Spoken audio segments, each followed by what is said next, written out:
Welcome. Thanks for joining me on this interesting screencast thing that I'm having a go at. I've just come straight from the Bowls Club. It's Friday night, it's members' night, so I've had a couple of jugs of beer, so let's just see how this is going to go.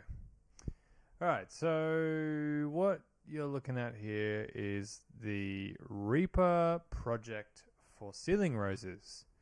So, all right, how did this start? All right, it started when Sophie, she'll tell you the backstory about when and why and how that she did this. But, like late last year or something, she was kind of noodling around with an OP1, which is a cool little synthesizer machine by a company called Teenage Engineering. It's very cool. You should check it out. And she was fiddling around with that, and she came up with this thing. All right, I'm going to play it for you now.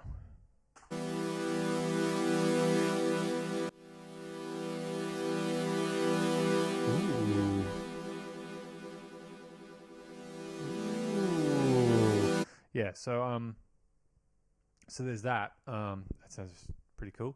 And she also came up with this bass line, which sounds like this.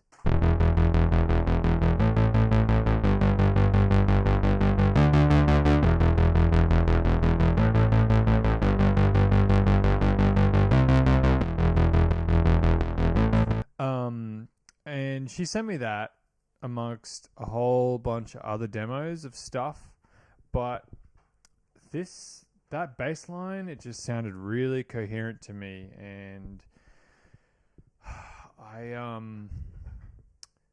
mean, I'm going on a bit of a tangent here, but I've just always been such a big fan of the Trent Reznor school of songwriting, which is where you basically try and make the most fucked sounds that you can, but arrange them in the most appealing way. If that makes sense. You take abrasive sounds, but make it satisfying, and that bass line just reminded me a lot of his sort of stuff. Insofar as like it was a really coherent, well structured foundation for a song, because it had like chorus bits, intro bits, verse bits. It was all really, really clearly defined in my head without having heard anything else. I mean, there was nothing else. There was literally just that bass line and that weird synth thing. And I was like, well, the song's like pretty much done. So all I had to do is like jam some stuff on top of it. So the first thing I did was, is it still going? Yeah, cool. The first thing I did was just mess around with some drums. Here's a fun fact. So all the drums that I've programmed on this track are using, oh man, I'm probably going to get sued for this, but using the free sound libraries that come with Contact 5, all right? So not only are we using Reaper, which costs almost nothing, I'm also using free sound libraries. So like, yeah, I think if you just download like Reactor or Contact, it comes with like a couple of demo sound libraries, and I was just like, well, that sounds good. Let me use that. And so yeah, I just programmed some like, basic stuff. Feeling roses for me. That's embarrassing. Let me just mute this other stuff.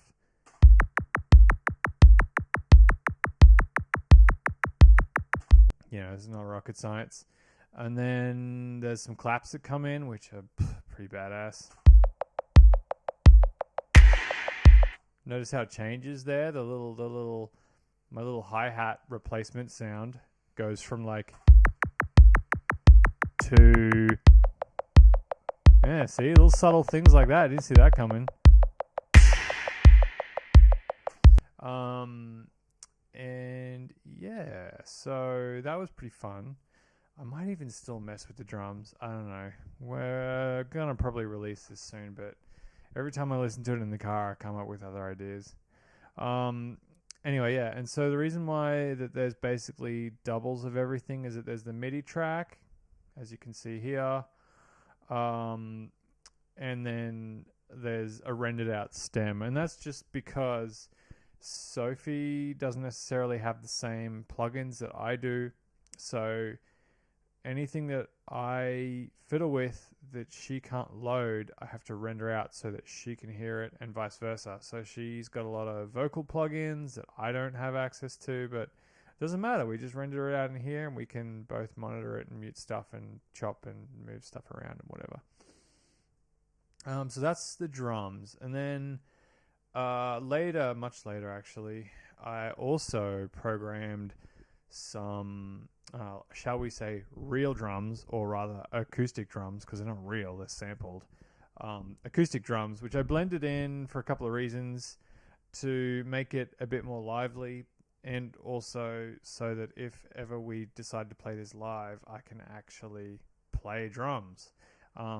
And so this is the part in the song where you can hear those come in. So I'll play that now. I'm just going to have to solo these guys. I could have created a drum bus. That would be the clever thing to do. But, you know, who's got the time?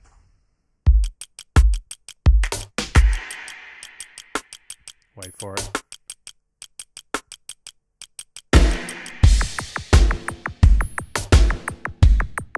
Yeah.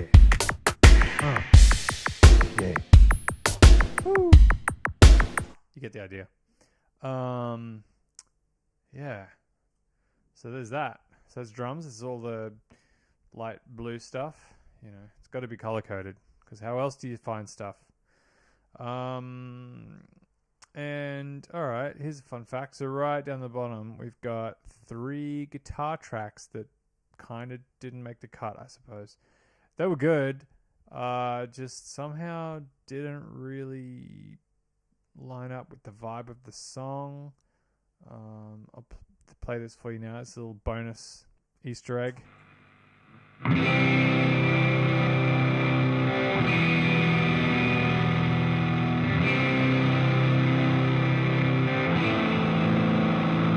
So yeah, it was maybe just a little too ballady, perhaps. I don't know. It just lacked the energy that bit required. And so what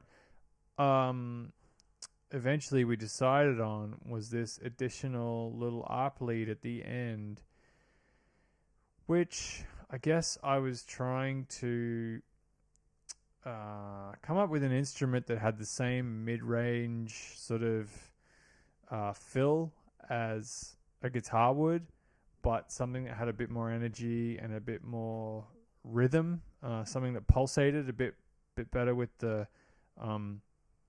pace of the song, because that guitar just kind of rang out and it just didn't have any momentum. And so I came up with this bit.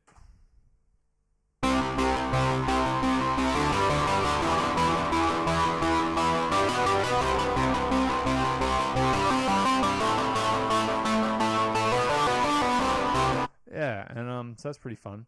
And the cool thing about that that part, well, it's not really the cool thing, it's just a thing. So what that is 2 tracks, one panned hard left and one panned almost hard right, and one is an octave higher than the other, and they've both got a lot of reverb and a lot of effects and stuff, and that is all designed to provide a lot of stereo width, to make that whole end section feel kind of really expansive, just to give it a bit of size and scale and make it feel epic, which I think it does. I think it's pretty cool. Yeah. Alright, so what else we got here? Oh yeah, okay, so the green stuff. This is fun. So over the years, I've been super curious about various VST instruments, sampled instruments, plugins, sample libraries, whatever you want to call them.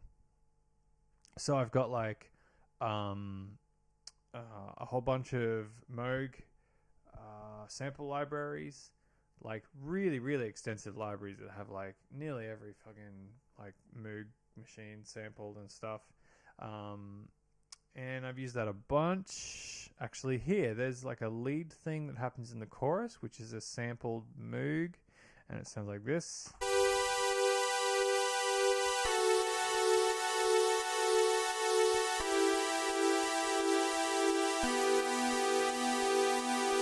Yeah. So there's that, and then this guy down here. This is a sample library called Sampletron, which is a sample library of mellotron sounds. And the cool thing about mellotrons is that they sound like everything. So mellotrons are like the super early rock and roll era equivalent of sampling machines. They're basically like a piano, and for every key you had a tape with a sampled sound on it. And you'd hit the key and it would like play a tape of that sampled sound tuned to the pitch of that key, basically. And, you know, people had all sorts of sounds in there. And so now I bought this Sampletron library, which is awesome.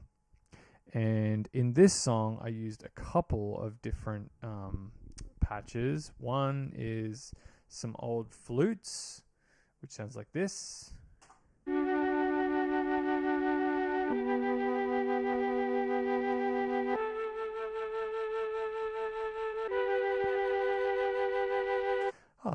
Pretty.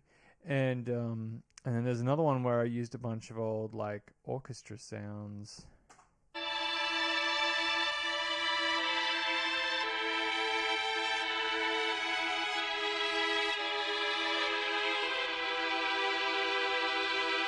And yeah, and so, you know, it's like a sample of a sample, but mellotrons just have this amazing Hollywood like quality to them, which I just love. You know, I remember watching Euphoria, which was the Smashing Pumpkins like recording Siamese Dream VHS that came out around the time that album did, and you know, they're talking about mellotrons, and that's kind of like where I first remember hearing about them.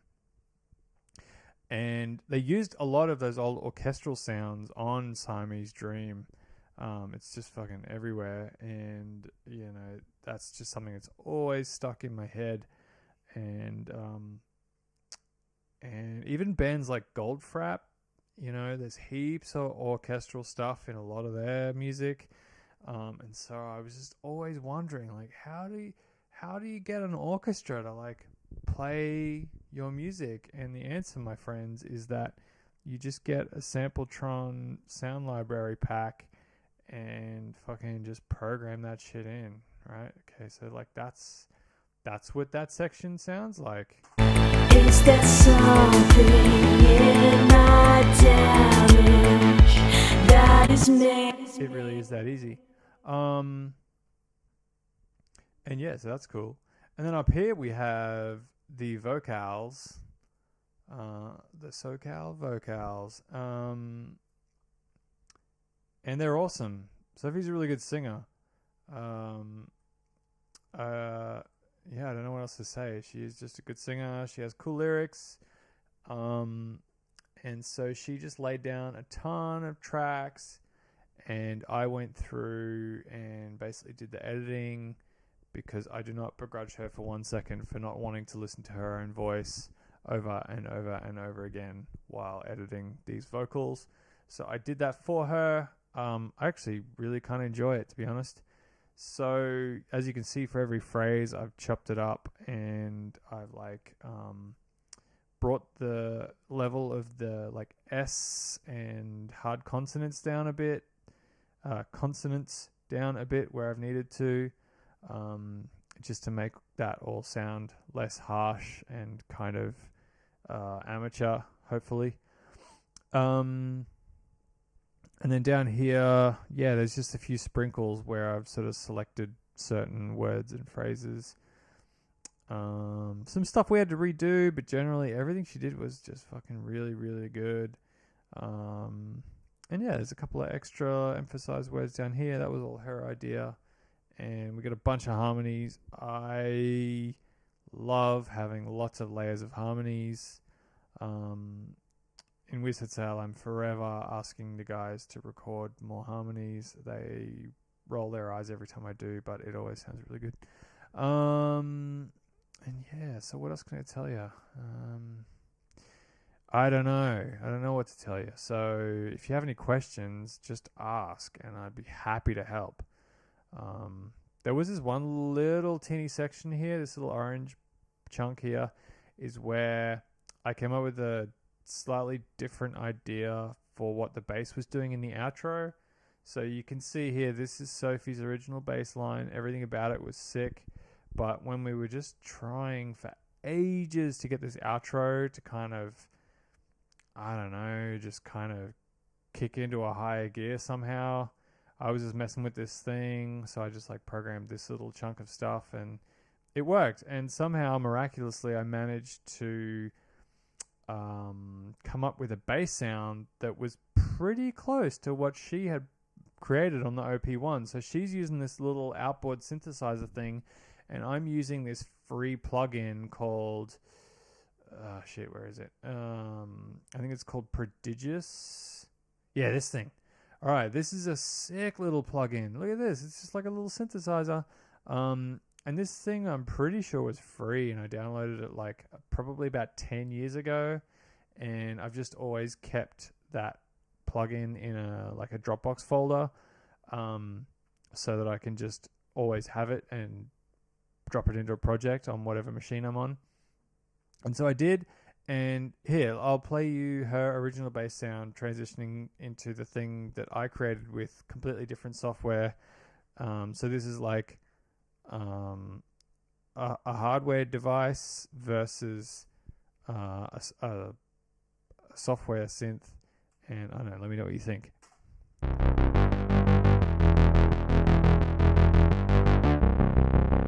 Alright, so you can hear the difference.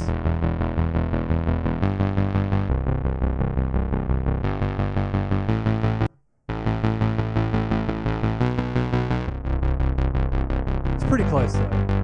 There is a slight difference.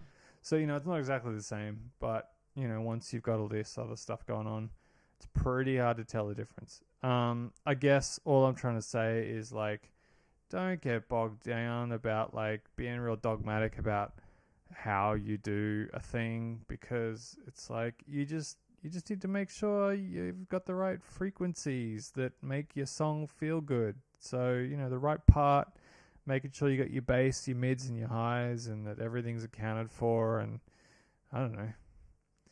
There you go. That's my lesson for today. It's not really why I came here. Wasn't trying to teach anybody anything. Just kind of give you a tour of our house. But yeah, that's the song. That's all of it. Yeah, hit us up if you want to know anything else. Cheers.